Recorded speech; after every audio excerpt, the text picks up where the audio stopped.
What up, everybody? Hey. Are we looking at each other? Yeah. Are we looking at the cameras? Are we going to look at each other? Look at me. I like that shirt, bro. I was going to say, you know what I like more than this shirt? When people smash that like button. Yeah. And subscribe to the YouTube channel. Why do we need people to subscribe to the YouTube channel, bro? Let them know. We need them views, and we also need to become partners. What is the word? Yeah, I think we need 1,000 subscribers. So we can monetize these and make billions. You know what I noticed? Is that most of the people that watch these videos are not subscribed, bro. How do we change that? By hitting the subscribe button. There we go. Please. And we're asking it just for because we know a lot of you aren't subscribed who are watching, because we can see it in the analytics. Ooh. Took it there. Thank you guys for tuning into the Morning Dinner Podcast. Today we got Teej, and he is an American hip hop. Would you say hip hop or rap? Hippity hop. We're going to find out. Rap artist. We're going to find out today, guys. He'll correct us. Let me give you a quick little bio about Teej. He is a 21-year-old recording artist from San Diego, California. Ooh. After his big move to Las Vegas in 2016, he decided to start over with music. I almost said music. My Mexican accent coming out, bro. Some hip hop music. Having just released his newest single, Getaway Driver, Teej works closely with his best friend, roommate Soundbite Dawson, which we have also had on the podcast. If you guys so go peep his episode. Yeah, we'll put an annotation. We can ever figure that out. I don't know if it's gonna be up here or it's gonna be up there. It's probably gonna be where you pointed, the left hand. It's gonna be wherever it ends up being. Just look out for that, guys. Known for creating music along the genres of pop, R&B, and alternative, Teej also works as a songwriter for other artists.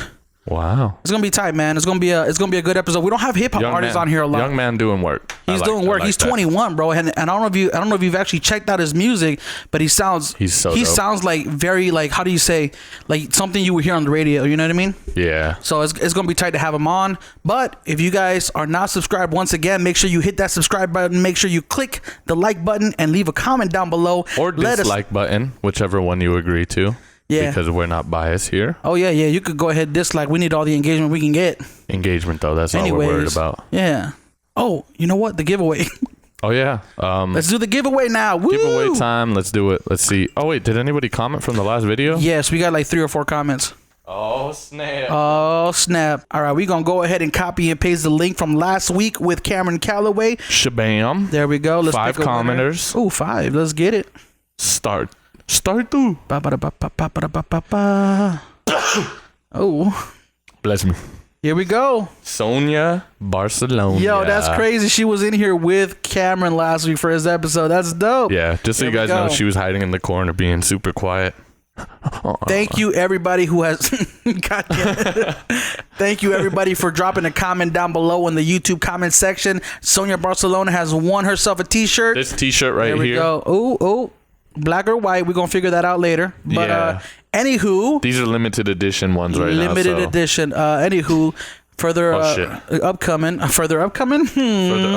Coming up, we got our episode with Teej. But I will say once again, comment on this video. Yeah. Are we doing it again? No. Okay, no more. No more t-shirt giveaways. Next week, maybe. We'll see. Just kidding. Coming cut up, all this out. Coming up, our episode with Teej. Here we go. Every time I come in the kitchen, you in the kitchen, in the goddamn refrigerator. I sure am hungry. Teej, you make music, right? I do. What kind of music do you make, man? I'm like a hybrid between pop and R&B and a little bit of hip hop. Why did you decide to mix those genres, do you feel? Well, it's basically like with music, I was starting with rapping when I really got into like hardcore rapping, like Tupac, like I feel like in the beginning everybody's hardcore rapping because you just don't know what your style is yet. So you're kind of just like going off your influences and who you hear, and it did not fit me at all. I gotta ask, were you like gangster rapping, like kind of like I'm gonna kill you type of thing? Because I feel like everybody starts out that way. Kind of in a way, and it's like I'm in 7th grade. My voice like is high pitched now, so you can only imagine what it sounded like in 7th grade. So I was like, I'm gonna pull up on you. Like it didn't work out. So as I got older, I progressed and just kind of got led and pushed more into singing because I did choir in middle school as well. Oh, you sung in middle school? Yeah, I did choir. Ooh. Did choir. It shows though in your music because you do a lot of melodic kind of singing. Like it's not like, high pitch kind of like vocal dynamic kind of thing, but like you know how to carry a tune and you sound good doing it. Thank you. I think really learning how to use my voice was like what was key. And it was like kind of what helped me craft my own style in a way. Dawson helped a lot with that. Did you ever take like vocal classes, vocal lessons on singing? I haven't taken any vocal lessons. So it was just like watching YouTube videos and trying to like harmonize. And, yeah. Wait, do you know how to harmonize? Like, I do know yeah? how to harmonize. Oh, I was gonna say let's harmonize right now, but never mind. What's good? Cool, man. So you moved out to Vegas in 2016, as I've heard. Yes, 2016. What inspired that move from you were originally from San Diego? Originally from San Diego, yeah. All right. So what brought me out here is cheap to live. One of my uncles stays out here as well, and he was telling me about like the cost of living and whatnot. Oh yeah, San Diego, especially in that's not too long ago. Yeah, San Diego's way too expensive to live. I went to high school in North Carolina, did a year of college in South Carolina, and I didn't want to move back in with my parents around that time too, so I decided to come out here and try and make a new start. Feel you, man. You go by Teej, right? Yes, I go by Teej. But what's your actual artist name? So as of now, I just changed my name to papichuloteej to make myself more findable. Ooh. Just because Teej is also a Hindu festival. Really? Way in India, and it's not like a once every like quarter. Nah, it's every year, and so like I'm competing with this Hindu festival. It's not like leap year. It's like Christmas. It's every year. It's like literally, it's so consistent too, and it lasts a whole month. So like, unless you type Teej music, that's when you'll find me. But if you type in Teej, it's gonna pop up like some Bali dancers. Yeah, it's not gonna be. I was wondering why, bro. I was like, wait, what is all this Indian stuff? Yeah. Like, So have you found that changing your name to @papichuloteej has made you more searchable, more findable easily? Instantly, yeah. Because we just did my first release under that for Getaway Driver, and like my stats are way up. And it didn't make sense for a while on like why I wasn't getting like the correct data, because it would look different in different places like Apple Music compared to Spotify and whatnot, and it just didn't add up as far as like what I was seeing all across like every board. And so now that we've done papichuloteej, just like things are more findable and more accurate as well. Let's talk about Getaway Driver, because you just released that video, right? Out now, yep. Yeah, it's doing pretty well. Good stuff, man. Who ended up shooting it? Cinema shot you. Cinema shot you. Okay, it looks good, man. I like it. Thank you. I was gonna ask you, what project is that off of? Is that a single for a project? It's just a single. It's just a single. Yeah. Oh, so it does not even like belong. It doesn't even belong to a whole project. Yeah, there's no project in the works right now.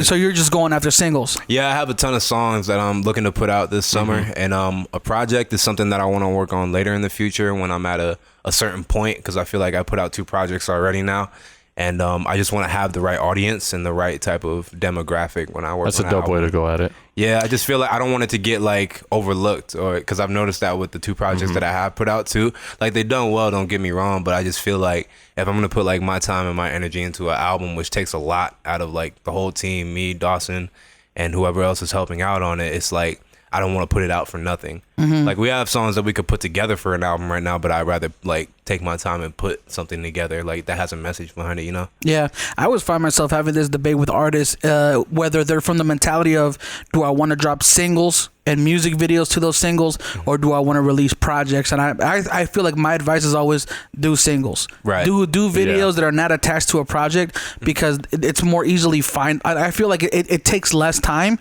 because you're only worried about that one specific record.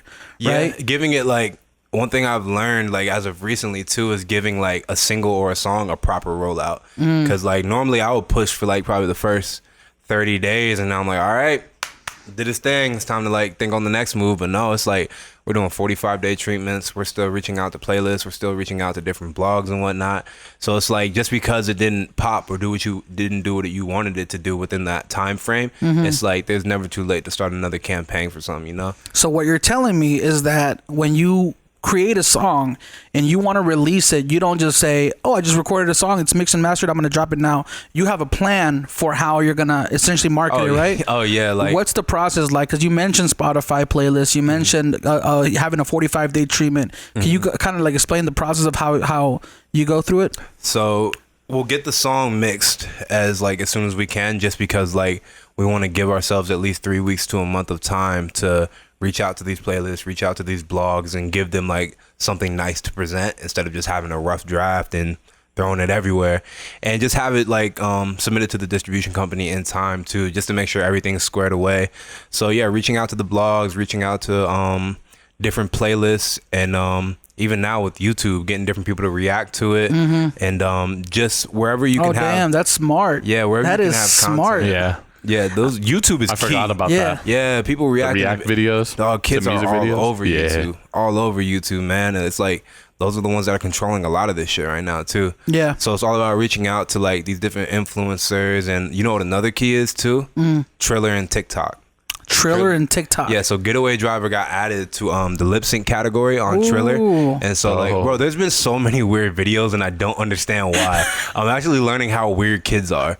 Like it's like 12-year-olds and 11-year-olds just like It's like Vine, right? Like TikTok. yeah, it's literally, you can do a little bit it's a little bit longer than Vine too. You can adjust the seconds somewhat. Oh, okay. But yeah, Triller is really, really key right now too. Like I was looking at the charts like probably a month ago, and like the top 5 on Triller matched like the iTunes charts. And it's like Triller was even talking about opening their own streaming service. So it's like that happens, it's just that's a wild I feel like Ooh. these third party apps really could, man. Because if you think about Vine way back in the day, you know, it wasn't really taken seriously because it was Instagram and Facebook and Twitter, right? Those were the only ones. They have Vine, but then you had people who were garnishing attention. Is that the word? Garnishing? Garnering? Garnishing sounds like something. Like your wages get garnished. Yeah. Or you garnish food, though. They were gathering attention. Yeah, there we go. and they were getting like 30 million followers, you know, and their videos were getting millions and millions of plays. Right. And a lot of these Vine artists then comedians or whatever, they ended up going to other platforms like YouTube, Mostly YouTube and Instagram, right?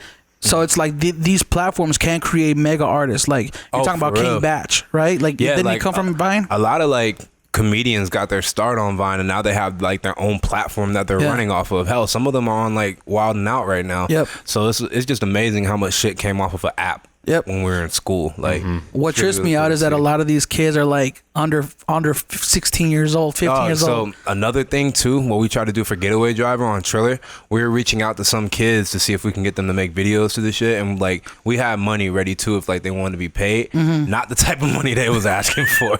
Bro, so it's yeah. like labels are paying these kids to make the videos, so they're expecting like the same type of payout if you come to them too. It's not going to be no different.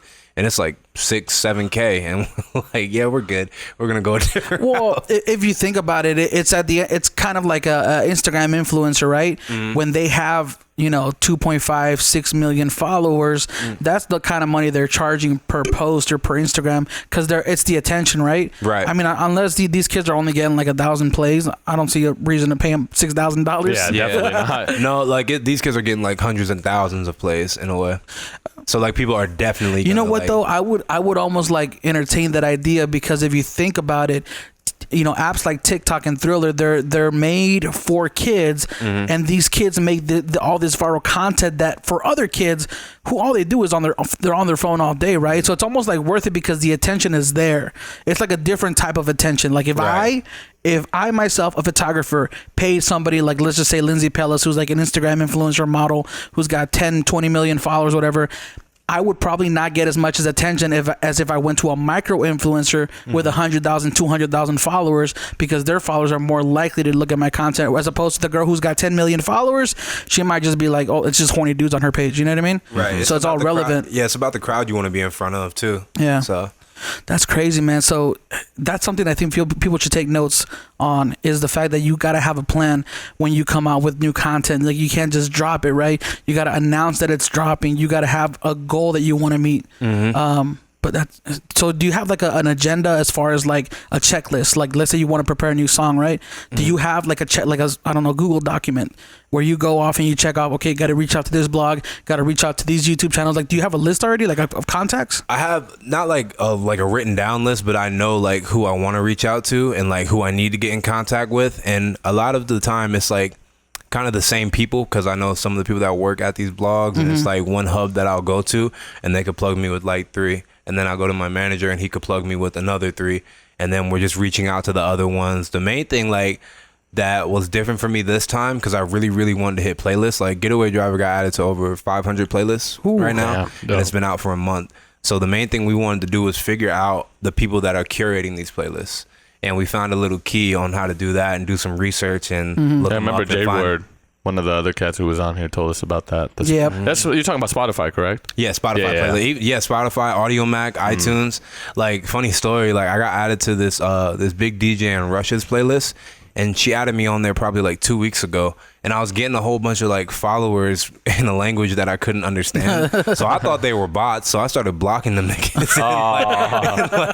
They love your shit too. Yeah, and like I look at her page and I'm like, oh, she's Russian, and it was like, it makes sense. And then I like log on to my Apple Music for Artists, and I got like all these streams from Russia, and I'm like, oh shit, I gotta go unblock these people. Damn. So when you log into your Spotify, like it tells you from what country people are listening from, right? Oh yeah, it tells you the city exactly too. Wow, that's crazy. Do you have to pay for that? Do you have to pay for like the analytics and stuff like that? No, it's all free. It's free? Yeah, you don't got to pay for nothing. Really? Does Spotify charge you to upload music, or how does that work? So you can't upload music directly to Spotify yet. Okay. I think they were talking about doing that, but right now I distribute through a company called Level. Okay. And Level ships it out to all the stores, and they're basically our middleman. So it's like That's dope. TuneCore or any of those. Yeah, it's like ones? TuneCore and DistroKid. Yeah, got it. They're a company out of New York. So wait, so are you signed, or are you unsigned right now? I am unsigned. You're right now. unsigned, but you have a distribution label that uploads your music. Through Level. Yeah, Level is the distribution company. What's that relationship like? Do you have any like responsibilities to this distribution label, or is it kind of like you do your thing and really it's just submitting the song whenever I'm ready? Pretty much, they're the ones that are gonna like package it up for me and get it out. Do you have to do they ASCAP it or BMI it for you, or No, do you do that yourself? We gotta do that ourselves. Okay, got it. Ooh. Yeah. So you have to register the music and then put it out for distribution. Yeah. Which just explain to the listeners who are listening who don't know what that is. Do you? So ASCAP and BMI pretty much is just like making sure you're getting paid correctly for your royalties, whether that's as a songwriter or producer. So it's like a copyright almost. Yeah, it's pretty much like claiming that You you're own this. Yeah, you Yeah. own this, and you're crediting whoever helped on this, on the work, and like you'll distribute it. It's really like, at first it was difficult to figure out, but it's really self-explanatory once you do it the first couple of times. See, that's tight. It's really easy to do. Like you can register a song in like 30 seconds pretty much if you know what to click on. And it's really easy. How do you go about tackling like album artwork and stuff like that? I have a guy in town, Kazi, does my artwork. Okay. And yeah, a lot of distribution, like DistroKid, even Level, they like to reject my artwork a lot because like there's certain things that you can't do, and it's like there's certain stickers, like you can't have like a barcode on You can't have your parental Right, right, advisory right. and They're all sure there's that. You can't have regulations. that. Like there's not allowed to be no Apple products in it because iTunes and Apple Music be tripping about that. There's a snap. couple different things. Like my artwork has been rejected many times. Wow, that's crazy. I didn't know it was that serious. Yeah, but it's probably not. But just for me, like in Damn, general, they were just like like, we don't like this guy. because like a lot of my stuff was comic book themed last year, and so it had like. That was a dope Yeah. cover, by the way. Thank you. Shout out. That Kazi. was what was the name of the album? Spotlight. Spotlight, bro. There was this one track. I shouldn't even speak about it because I can't even remember the name of the song. But there was one track on it, bro, that I was like, whoa, this is next level. I'll probably find it after the podcast. But if you guys haven't checked out Spotlight, make sure you check out Spotlight on Spotify and iTunes because that shit's tight. Under Teej still. It's gonna be under papichuloteej soon. So I gotta ask, you write all your lyrics, right? Oh yeah, I write all my stuff. Production wise, like how does that work? Do you have your own producers? Do you produce your own music? What's going on? I do not produce my own music. I actually tried it and I understand it, but I hate it. I just don't. It's not for me. And but I have probably like 3 main producers that I work with right now, and that's Sunny Norway, Will Stellar, and Angel TFC. Dope. Oh, I've heard of Angel Are TFC. those all Vegas based? No, Sunny is originally from Chicago. He's out in LA now. He's produced for Kyle, Logic, Mac Miller, Anderson .Paak. Damn, that's dope. And Those some pretty big names. Will Stellar is from Utah. He's out in LA now as well. He's produced a couple joints for me. Rosecrans off of 1080p. Aaliyah, I put that one out as well. He also has a track out with Made in Tokyo. And Angel produces a lot of my stuff as well. I put out a track with him in January called Shine. Dope. Yeah, because all the production I've heard is so dope. I'm like, Thank you, damn. man. I love when I hear it, like, because it, from coming back in the day, I used to be around a lot of the scene, the hip hop scene around here, and a lot of that stuff was kind of whack. Yeah. No offense. See, but I I'm wasn't like, here. I but can't that's talk on subjective, it. I guess. But yeah, We've been out here since way back in the day. I'm born and raised here, so I've been Okay. around the scene since You're when I was a born and baby. raised here too, yeah? I moved out to Vegas when I was like 6 years old. It's So, like yeah, 1996. he's born and raised I say here. I'm from Yeah. here, bro. I say I'm from here because I really can't say any other place is home. I've been here for the last 22 years, you know? Oh, yeah, you solid. So They already gave you your blue card and everything. You said. so let me ask, if you had to describe your style of sound, how would you describe it to somebody? Whew. Bouncy. I would have to say bouncy. groovy in a way. It just depends on what song is out at the time, to be honest. Because like I'll switch over from like wanting to like do R&B and pop to like wanting to do like hip hop in a way. What's your favorite song that you've written or that you've done so far? If you have one, you got to pick one. One of them. Yeah, we're gonna make you pick one. That's out. Yeah. Okay. That's out. Man, I still think Japan is gonna give me a plaque. You think so? The one with Ray that I got. That's a really good one. Yeah, you know what? Japan's I think that might have been the first song I ever heard from you. Same actually. here. Mm-hmm. Yeah. Is Ray on that one? Yeah, Ray's on that one. Ray's on that one, right? Yeah, he's on that one. I really think that one's still like, because there's like songs that have been out for years or like 1 or 2 years that'll circulate and it just didn't catch the right buzz. But like Alessia Cara, she blew up off a song she dropped 2 years before she was known, pretty much. Right. And it was that I'll Be Over Here song. And it's like that blew up like way after she had came out with it. So it's like a song could do the right thing at the right time and it's like brand new again. And that's happened in many cases I've seen. Let me ask you. This is a serious question here. Ooh. What do you think it takes to make it as an artist in 2019? In 2019. Whether it's like you got to have these certain skills, you got to make music this way, you got to have like the personality-wise marketing, the brand. Like, what does it take to make it? A plan. I really think it takes a plan, and that covers a lot of ground. Just saying plan, because like you need to know like what your brand is, what demographic you're trying to reach out to. You want to have your stuff mixed correctly.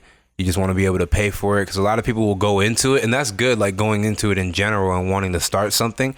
But you have to set some ground rules for yourself as well, because you don't want to get too far along and not actually know where you're going or know what's next. And that's what I was doing in the beginning. But once I realized like it's going to take a certain amount of money to invest in this, and it's going to take a certain amount of time, and like there's a whole bunch of sacrifices that you got to put into it if you're willing to like really do the shit. Right. So really a plan, like sit down, write a list of goals, and give yourself a time limit on when you want to obtain them.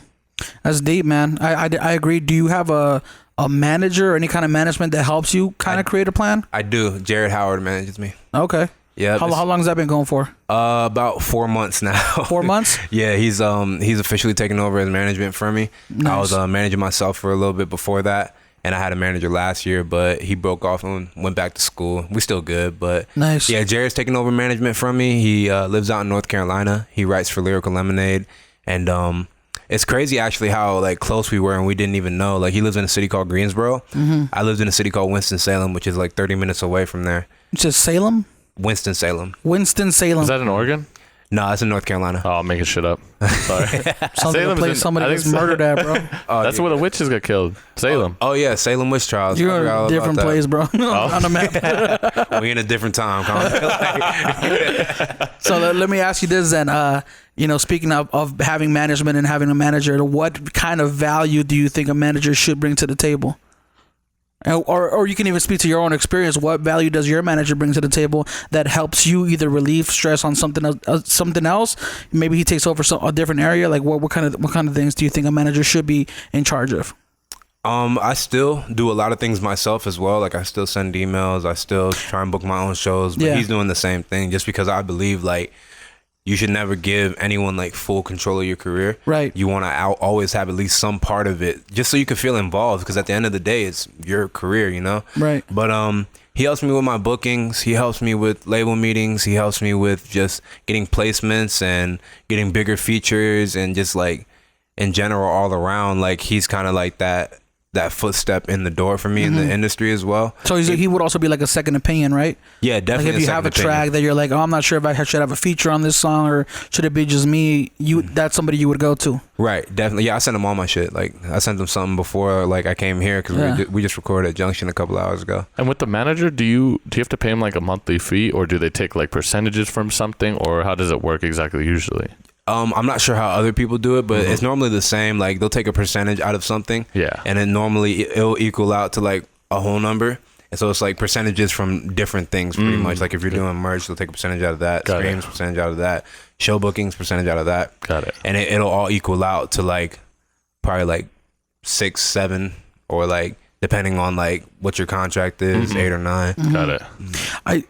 I feel you on that whole. You never want to give somebody complete control over your creativity, right? And I feel like being an artist is one of the most definite definitions of being an entrepreneur, because you're marketing yourself. Right. You are your own product, right? You're getting high off your own supply. Hey man, you got to. Let's get. So it's like so really like when you think about it, like I forgot where I was going with that. Damn it. Keep going. Damn it, Chuck. Keep going. Something about high off your own supply. So you were saying about having control of your career as well. I think I have something, bro.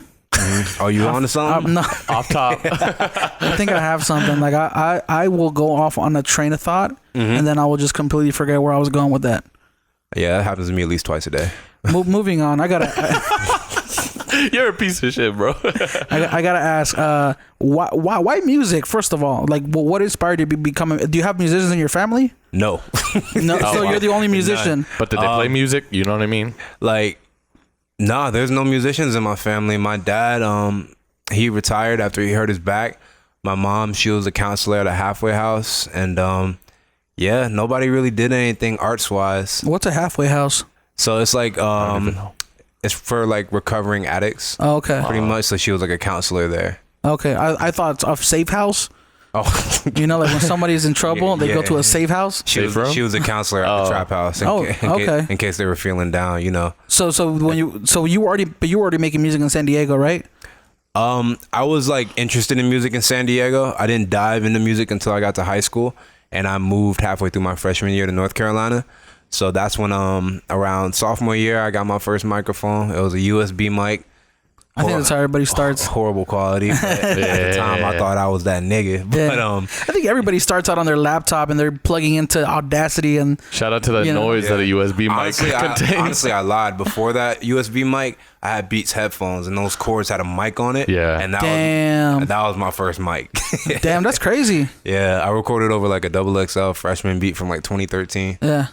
So was it somebody that hyped you up and was like, "Hey man, you're really good at this. You should pursue it," or was it kind of like you felt it, like this is what I want to do? I would freestyle a lot at lunch, pretty much, just because I saw that's what everybody else was doing, and I wanted to be a part of it. And I just got decent at freestyling for high school. Like it was nothing crazy in like real world, but for high school I was nice at the time. And I just really wanted to like get into making music because I always said I was gonna do it, and I always said like I was gonna record this or record that, and then I just never got around to it. So around sophomore, junior year, that's when I was like, well, I want to try and record something. And we made a song, and our football team used it as the entrance. That's tight. dope. Who was your influence at that time? Like, who were you looking up to? My influence at that time, it would definitely be Big Sean. People gonna flame me, but B.O.B. was hot back in 2011, 2012. That paper airplanes. Yeah, man. I was definitely listening to a lot of Big Sean, B.O.B., Lil Wayne, Kyle. Still listen to him today. Wasn't he Kid? K.I.D. Yeah, K.I.D. It was K.I.D. Yeah. KID. I heard of him through Buff Nerds. Jacob Owens does his videos. His videos are hella dope. I actually found Kyle because of Big Sean, because I was looking up like the Lemonade instrumental, and I found Kyle's Lemonade cover. Damn. That was like one of the that was like so long ago. Because I remember the first time I heard Big Sean was actually when I think Kanye put him on, and he did that song where he's wearing the Bape jacket. I can't even remember what the fuck that song's called. What was it? I remember like his first big song was like My Last, and it had like Chris Brown on it. No, it wasn't that song. Oh yeah. Hold on, let me. I think that's the one that popped up for him, right? Yeah, My Last, that was the biggest song he did. At least as far as I remember, that was the first big one. Yep, that's the first one I heard of. I gotta ask, what's been the hardest part of your entire career, man?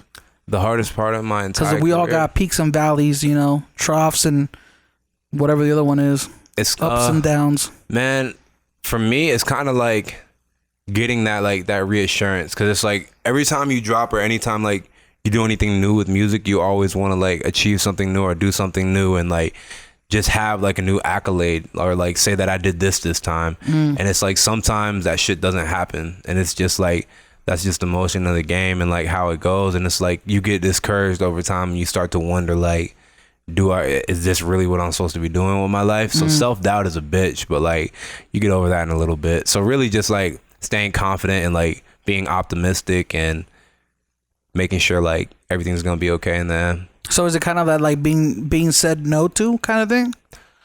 Being said no to, yes, in a way, but like that doesn't really bother me too much because I've kind of built up that confidence at this point. So being told no doesn't really do anything to me at this point. It's like when back before Getaway Driver when I was dropping and I didn't get the results that I wanted, it's kind of like, okay, like, why not? Like, the music's good. What else is wrong, you know? So it's kind of like you're kind of dissecting the situation and trying to figure out, like, what is it? Because it's like you see it happening for other people. You see it happening, like, for everyone but you, and you're just waiting for your turn pretty much. And it's not like you're mad at them. It's just like, well, damn, I've been doing this for a minute now, and I'm ready. Like, I'm here. You know what's crazy, though? Is you're only 21 years old. Yeah, I just turned 22 this Saturday. Well, there you go. Oh, happy birthday, bro. Happy birthday, man. Appreciate it. Wait, this past Saturday or this upcoming? This past Saturday on the 29th. Happy birthday, man. Thank you. Appreciate it. I'm glad you get to share. Well, I guess it was Saturday. It was already passed. Wait, what? Happy birthday. Thank you.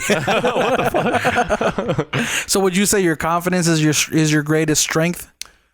I guess if you put confidence and optimistic in the same category, yes. Because that's like probably my biggest trait is I'm optimistic as hell. Like, we were short of rent like $900 2 days before it was due, and I was chilling. We got it done though. We got it paid, but like literally, it's just I've learned to have faith in, like, because everything always works out. So you're like that little meme where the dog's sitting down and there's fire going around. Yeah, like, it's fine. It's fine. It's fine. His face melts off. Literally, it's like any situation I've been in, like, it always works itself out no matter what. And it's like, it sounds cliche as fuck, but like, it seems like you're in the worst time ever when it's going on. It's really not. But when it's over, it's like, damn, like, I went stressed through that, all that like, for nothing. Exactly. And it's like, shit's back to normal. And it's like, me and Dawson were just talking about this earlier. Like, I always like compared how good my life would be when like I got this done, or I got this problem out the way, or I got that problem out the way.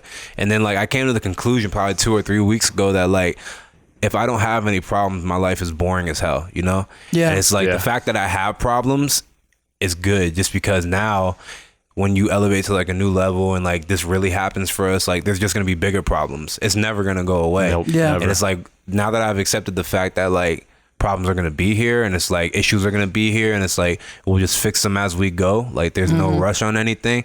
It's like I don't feel pressured at all no more. And you'll be able to tackle those problems even. Right. Like with a much better head on your shoulders, you know what I mean? Right. Then stressing out about it all the time and like moping and letting it put me in a mood, and it's not working. That's crazy, man. Yeah. You're 22, man. Like, I just learned this like 2-3 months ago. I was like stressing, and then I was like, why the fuck am I stressing so hard about this certain situation? I'm like, I'm just gonna let it kind of do its thing. Like, Right. you still have that little bit of anxiety, Yeah. that little bit of nervousness. Oh yeah, always. Just But because. it's literally like it's gonna float away. Oh yeah, it always does. It's like that's how life works. It's gonna go away at some point. Yep. It has to. You're human. I try to put that into perspective for a lot of people, but I don't think it comes across very well. You know, because people always think that their current issues are the worst issues in the world, right? Right. You think about somebody who's going to high school, or they asked out a girl and she said no. Their life is over, right? Their world is crushed. Really, like, what's gonna happen? You know, like, what's the worst thing that's come out of that? She said no. Okay, move on to the next one. Like, what's the issue? I always try to bring that up to people who are overstressing and dealing with issues that are making them emotionally break down. Right. And I feel like I don't know. Maybe it's just because I've gotten to this age, bro. I'm 28 years old. I really don't like. I get sad sometimes, but that doesn't ever stop me from doing things. You know, and there's people who put emotional barriers. Right. You know, like there are people who get depressed and they will stop doing things. They'll either stop reaching for their goals or their, you know, whatever it is. But I just think, I don't know. It's hard nowadays to explain it to people because you gotta be more sensitive. You know what I mean? Nowadays you do. Like, for me personally, like when I notice I'm going through a funk and like I'm feeling a certain way, I like allow myself to go through it rather than fight it. Cause like I remember I was going through this one situation. I was like forcing myself to go to Junction and record, and I was like, nah, fuck that. I'm gonna go in here and make a hit, and then I'll come out and the song's trash as fuck. And so I'm like, well, now we know what happens when you force yourself to go for it. So I'm like, yeah, I'm just gonna calm down on that, and it's just accepting that like you're gonna go through those emotions, and it's like it's natural. There's nothing wrong with you. Like, just allow yourself to go through it, and you're gonna take a lesson from it. You know? Yeah. So. People say that, you know, money doesn't solve problems, right? And I 100%. That's a lie. No, That's hold on. bullshit. That is a lie. Let me say that money gets rid of problems that money can solve. Right. You know, when you no longer have to worry about rent, you don't have to worry about a car payment, your insurance, Or where you're gonna bills, eat, where you're gonna anything. live, things like that. there's a lot of stress that gets relieved off of you. At that point, then it becomes a like, okay, well, in relationships, right? How money can't fix relationships. Money can't fix, how much time left somebody has on earth. Yeah, it's kind of like those intangible things. So I feel like people who deal with issues, who deal with struggles on a daily basis, they get mentally stronger to a point where, if the money does come, that's just an addition. Extra. You know what I mean? It's just extra. Right. Yeah. Yeah, I was broke for a long time. I'm still broke, to be honest with you. But like, I'm cool. I'm happy. I'm getting by. Bills are paid. So I'll tell you this though, man. I feel like to some extent, a lot of us will always be broke because there was a study that was done that they were talking about people who made 20 grand a year or 10 grand a year, 12 grand a year, and they said, how much money does it cost for you to be happy or for you to not have any more problems? And they go, well, if I could make 30,000, I'd be happy. And then they interview people who are making 30,000, and they said, well, if I can make 50, I'll be happy. And it goes on, so on, right? The guy who was making 100 grand a year, if I can make 250 grand a year, I'll be happy. So us as humans, bro, you good. You know what I mean? I think like the more money you make, you'll always find a way to have problems, new problems. Oh yeah, More money, more problems. Damn. Bigger house, bigger Brought it maintenance, back. nicer Yep, car. Bring it back. Who was the one that said that? Justin Bieber. I hate you. It was Jay-Z? Biggie Smalls, right? No, 99 Problems. More money, more problems. Huh? I fuck with JB. With Justin Bieber? Yeah, man. He came out like. Came out to your show? No. Oh. He came to one of my shows. Y'all- Said he was my biggest fan, bro. I found him and like y'all remember the jerking movement? Oh yeah, That's actually how I got into like music in general, like because I was a Get part of outta like here. a couple of different jerking crews and like we was fucking shit up for a little bit on YouTube. Yeah. And then like because I used to watch MTV Music in the morning and like that's how I found Justin Bieber because it had like Baby with him and Ludacris, and then I found the New Boys with You're a Jerk. MTV put me on when I was a kid. Shout out to MTV. For real. Back in the day. That BT 106 in Park, that shit put me on as well. Yeah. So there was a lot of like influence off of TV because my mom, she just played like bachata around the house, and my dad, he just played like old school R&B, oldie but goodies, and like Charlie Wilson and the Jackson 5, Teddy Pendergrass, James Brown. Yeah. So I didn't really have any hip hop until I found like these certain TV stations. Speaking of the jerking movement, wasn't it? It was called the jerking movement, right? Is it jerky or Yeah, jerking? no, you're right. The jerking movement. Yeah, you just gotta let it flow. You gotta let it roll off the tongue. Just gonna get past that roadblock right there. Speaking to it, one of the artists that made it big from Las Vegas is Dizzy Wright, right? I would agree. He kind of made it to that level where he is now living off of his music. He's making an income. He's taking care of people Off around of him. jerking? No. I'm saying he created Like shit. he advanced his career by riding that jerk movement, right? That wave.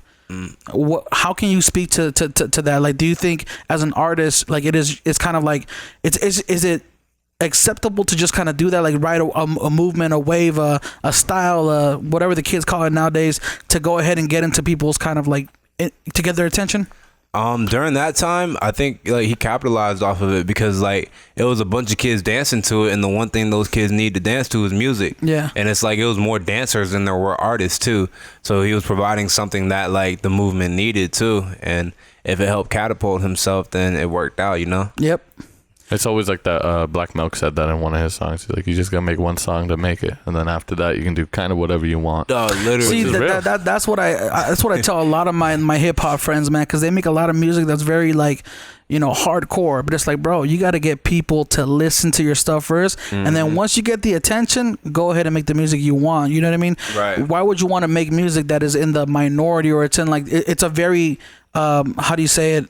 You have a very narrow audience. You know what I mean? Make music for the masses, Right. And whether it's dancing music, whether it's catchy music, trendy music, top 40 music, that's the kind of music that's gonna get you people's attention. Now, I'm not an artist myself, so I can't really like, I don't know if this is right or wrong, but that's something I would say is you got to be able to like ride waves and kind of like You gotta be do able what to people adapt. are doing. Yeah, you gotta You be know able what I to mean? adapt, simple and plain, because it's like they're washing artists in and out right now too. Oh, yeah. So it's like if you can't adapt to the times and like get up to speed, and it's like you can be gone as quick as you came. And it's, Well, even speaking to some of these top 40 artists, some of these artists who are already big, they do that a lot. You know, they ride the wave of whatever's popular. Right. You know, like not when he was like, look at how Taylor Swift does a song with Kendrick Lamar.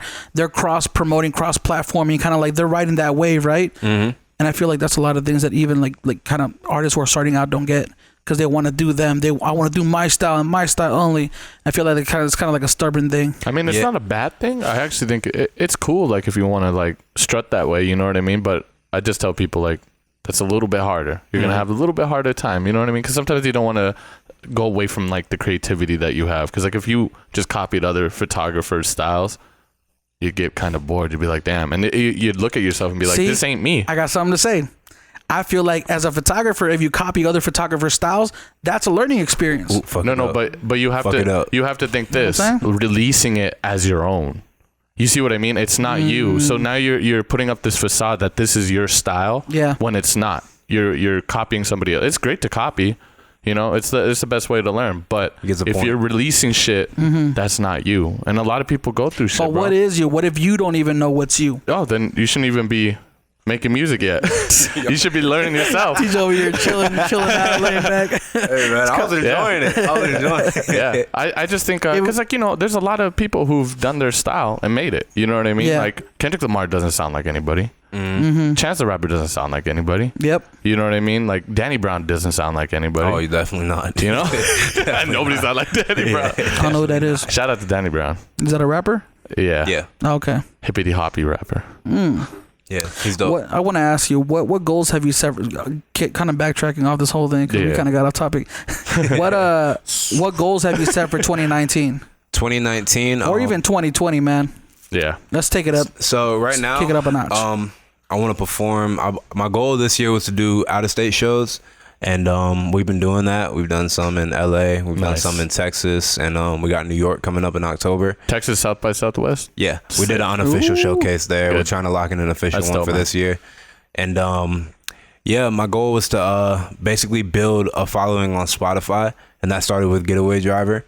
And basically the whole name change, making myself more findable. Shout out to Dawson, because that was his main idea pretty much. And yeah, making myself more findable, getting on these playlists, building like an actual like core fan base. Like, because if you can like get 100 people in 100 cities, like you're solid. So yeah, building up a core fan base, people that are like willing to invest into my music, right? And just building off of that, because once I get that core, like that's when we could do like a tour. That's when like these out of state shows are going to be working more. That's why like this New York show is coming up in October. Ooh. Yeah, so my manager manages another artist named Deucey Gold. He's from North Carolina as well, and they're doing a showcase for us in New York, so we're going to be pulling up to that. That's dope. Be tight. Should be live. Should be live. Be super dope. I forgot who it was that said this. It might have been JK News or something. They mentioned like if you can get 1,000 fans. Yep. Right? Yeah. If you can get 1,000 fans, like, and I'm saying like hardcore fans, a fan who will be the first to listen to your music when it comes out, that downloads your music, that buys one piece of your merchandise, one hardcore fan, like you're set for life. 1,000 of them. Oh yeah. You know, or you're set as far as career goes, income goes, being able to pursue your dream as an artist without having to depend on either having a job or, you know, having side hustles, right? Right. Yeah. Yeah, that's all you need, honestly, because like 1 million streams get you 5,000. So, ooh, $5,000 from Spotify, yeah. Oh, okay, 1 million streams. $5,000. That's crazy. That's kind of tied into how YouTube works out, because I heard like 1 million. It's 4 to 7. $4,000 to $7,000. Yeah, so basically, I was listening to the. Can you imagine how much money that Despacito song made? These YouTube couples be making bank for no reason. YouTube couples? Yeah, like they'll just like do dumb shit, or they'll like prank versus prank. Yeah, prank girlfriend. It's like, what fake relationship do I got to get into to get a rack a month? Like, I feel like we live in an age where you should just do that. Like, I don't know. Like, I guarantee you half those relationships are fake. It's a show. It's a show. It's a business partnership, I feel. Yeah, I'm not buying it. You know what I mean? Not buying it. But you know who buys it? Kids. Exactly. Goddamn kids. And it's some evil people on YouTube too. Like when Mac Miller passed away, there's one dude going around talking about 1 like equals 1 prayer. Fuck out of here. So they do anything just to get like that's that attention rating, seeking, and it's so man. fucking annoying, man. Yeah. People post that all the time though. I mean, I see like 1 like equals 1 prayer. That's so dumb. Twitter is so no retweet or like some dumb shit will happen. Golly, man. Twitter is amazing. That's my favorite app. Twitter? Yeah. I haven't been on it for so long. I see you active on Twitter, man. Oh, I'll be live on Twitter. Bro, I don't understand Twitter sometimes. Like as far as what? Like how the whole comment system works. Because you know Cash App, right? Mm-hmm. The company Cash App, they do Fridays they be dropping. Yep, I'll be right there putting my tag. Right. So I don't know if you know, Chuck, but on Friday, Cash App, the company that owns or is owned by Twitter, I guess, they donate money to anybody who randomly drops their Cash App, tag in their post, right? I'm still waiting. So I guess I dropped a comment saying, I'm not looking for money here, but I'm actually willing to give somebody $20 who drops their Cash App here and is subscribed to the Morning Dinner podcast, right? How did that go? Bro, nobody. Oh, one person, and I'll tell you why. Because I commented on their reply. Oh, you piece of shit. So it didn't even show up on. You got to comment under the main one. You got to comment under the main one. I didn't know. I'm getting old, bro. That's a good idea, low key. If you would have try it again on Friday. I will. Now that I know how to do it. Or give away a T-shirt, do something. People love free stuff, man. We were thinking about doing like a gift card giveaway for the kids on Triller, because like a lot we got added to the category on Triller, which that was big alone, and like for the first 3 days nobody made videos. So like you see all these big people up there and they got like 76 videos, 200 videos, Getaway Driver 0. So I'm like, oh shit. I'd just be walking around with the phone being like, hey kid, do this shit. And then like I made a video to it and it did pretty well for whatever Triller considers well. Yeah. And then like after that, like hella people just started making videos to it.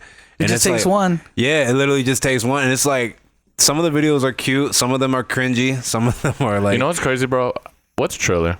Like, I know we talked about it. It's exactly like TikTok?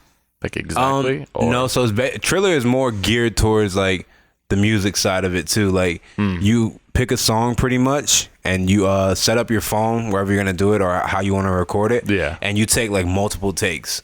And then you can organize it at the end on which clip you want where, or it can shuffle it for you on its own. Ooh. And then, like, you can, like, edit each frame, and you can crop it to how long you want it, or you can put a filter over it, or... You can zoom in, zoom out. There's a whole bunch of shit you can do.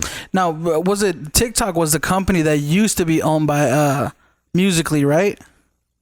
If I'm remembering correctly. I think so. Don't quote me. I think so. One of them used to be owned by Musical.ly. That's just so crazy, man. You think about all these kids and how many views they were getting on their videos. Right. Millions. One of the last questions I have for you was was it the Dream Bill? Your Dream Bill. Like your the Dream Bill, tour. The tour lineup. Who's on your lineup? Oh, a Dream Bill for a tour lineup? Oh, shit. Pharrell is definitely up there. That's someone I really... we dreaming big. I really want to work with Pharrell one day. Yep, Pharrell's definitely up there. I want Kanye on there too as well. Nice. Right now I'm really fucking with Khalid. I really like Khalid stuff too. And so I probably had the order, honestly. Lil Uzi. Lil Uzi. Lil Pump. If I'm in a hip hop mood, probably Lil Uzi. But I'm thinking more of like R&B, upbeat, pop stuff right now. Oh yeah. So I probably had Khalid open. Then I probably thought, it's this new dude named Lucky Day. He signed to RCA. He's really hard. RCA is a big label. Yeah. So I probably do Khalid, Lucky Day, Pharrell, then yeah. Boom. Yep. There you go, man. That's my lineup right now. That's dope. What about you, Chuck? Huh? If you had a lineup. Hello? He said, shit, dude. Nah, I'm good. We're trash, bro. We don't even make music. Well, hold on. You kind of do a little bit. Yeah, Keem always speaks for me, bro. He's like, oh, we don't do video. He does video. Everything we do is trash. Yeah. This podcast is the best part about us. I love this podcast. I've been waiting to come up here. Hey, we've been trying to... Well, how long has it been? I am subscribed. Oh, okay, I was about to call you out right now. No, bro. I am subscribed because Dawson was up here. Artie was up here. Ray was up here. It's been a couple people that I know up here as well. If we're trying to get the whole city on here, bro. Hey, we got to. Yeah. Got to. Yeah, get y'all asses on here. Who's somebody that you would like to see on here? Someone I would like to see on here. Kanye West. You got it. Oh, yeah, Def. Yay, hit him up. But I would like to see... That you think we can get on. Yeah. Don't be like Kanye West. Like, nah, y'all my DMs, y'all should get Mac up here. Mac Neely. Do you almost say Mac Miller? No. Oh, okay, I was like... Mac Neely. Yeah, get Mac Neely up here. Yeah, he's a good conversationalist. Like, it'll probably stretch past the hour. You'll have What does he do? He produces and he raps as well. He's a really good producer. I want somebody with a good voice, man. Can carry the conversation. Oh yeah, Mac has a very nice voice. Does he have like a radio voice? He makes music too, right? Yeah. Wait, he's a hip hop artist. Yes. Okay. He's an artist in general. Okay. So he produces too? Yeah, he makes all of his own beats. Producer first or snap. artist or rapper first? You would have to ask him that, to be honest, because I think he goes back and forth personally, but he said, "I don't speak for my friends." Yeah, no. Yeah, thank God, man. Yeah, they gonna You're throw lucky. me in the group chat. I say one thing wrong, so that's like I'm not. Hey, man, thank you so much for joining us, bro. Thank you for having me. We appreciate you it. being on the podcast. For anybody who's listening to the podcast and wants to find you, where can they find you online? You can find me on all socials at papichuloteej, and you can find all my music under papichuloteej as well. There we go. Poppy. All right, guys. Thank you guys for tuning in. We'll catch you guys in the next morning dinner. You're Every time I come in the kitchen, you in the kitchen, in the goddamn refrigerator. I sure am hungry. I hope you guys liked that episode of the Morning Dinner Podcast. If you feel like being awesome and you got some value out of that podcast, make sure you smash that like button. Move the microphone a little bit. Smash that like button. Subscribe. Please and subscribe. What's the last thing they should do, bro? After they subscribe, what else should they do? Leave a comment. Why? Why would they want to leave a comment, bro? Why would they?